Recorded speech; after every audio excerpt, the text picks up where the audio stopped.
In Uvalde, Texas, memories of the massacre are impossible to escape. Some days I feel like it was just yesterday, but being able to hold your daughter, give her a kiss, say I love you, it feels like an eternity. And just as the days go by, it gets much harder. 1 year later, loved ones of the 19 students and 2 teachers killed are still grappling with their devastating reality. Each of these women lost a daughter that day. It's hard waking up every morning and knowing that she's not going to yell at me from her bedroom. You know, it's hard walking into our house and there's nobody in our house anymore. And we just want it to stop. And I don't know how to make it stop. Veronica Mata lost her 10-year-old Tess. Kimberly Mata Rubio's daughter, Lexi, was also just 10 years old. Gloria Casares lost her daughter, Jackie, and niece, Annabelle. They are among the Uvalde families pushing for political change and stricter gun laws. What's it like when you hear there's been another shooting and it literally happens almost every week? It's devastating, disappointing, it's disgusting. You would think, sometimes you blame yourself. You think that what you were doing, you were going to prevent somebody else's child from dying. I know a lot of you have decided to stay here and not move away.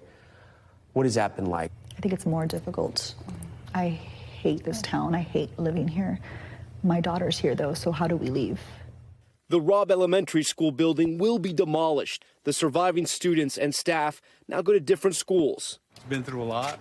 Including Noah, who got a scholarship to attend a private school nearby. He says history is his favorite class. So tell me about your new school. How is it? It's good. I've been doing pretty good. Yeah.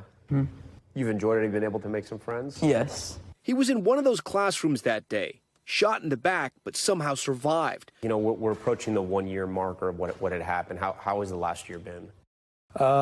It's been an eventful year, both good and bad. Good in that our son has made some progress physically, emotionally. Still a long road ahead. Now the 10-year-old says his life was saved thanks to the actions of the 2 teachers who also lost their lives that day, Irma Linda Lorenzo Garcia and Eva Mireles. It makes me so proud of my sister and know that if, the way she went, at least she went a hero, for sure. It's a teacher's nightmare, and my sister stared it straight in the face. Velma Duran is also a teacher. A year later, she still can't imagine what her sister Irma must have gone through that day. I don't think they were prepared for the type of weapon that they were staring at, and that's the nightmares. The nightmares that continue every time I close my eyes, because I can envision what she must have felt, what she must have seen. Which is why safety is still on the minds of those in this town. There's a lot to do here to try to move forward. Gary Patterson is interim superintendent for the district, a role he stepped into last November when he volunteered. What I tried to do right off the bat was try to reach out to the families and open lines of communication and make an attempt to reestablish some trust that had been lost in the aftermath. When parents ask you, are my kids safe, what do you tell them? I tell them that I believe they're as safe as they can be. We've progressed a lot rapidly with fencing and rekeying and securing our exterior doors, but there's still a lot of parents who don't feel safe. A community forever shaken by a uniquely American tragedy. Will the fight ever end, or will you constantly try to fight for reform? I'll never stop. Yeah, we're never going to stop. I don't think that there's a finish line in sight.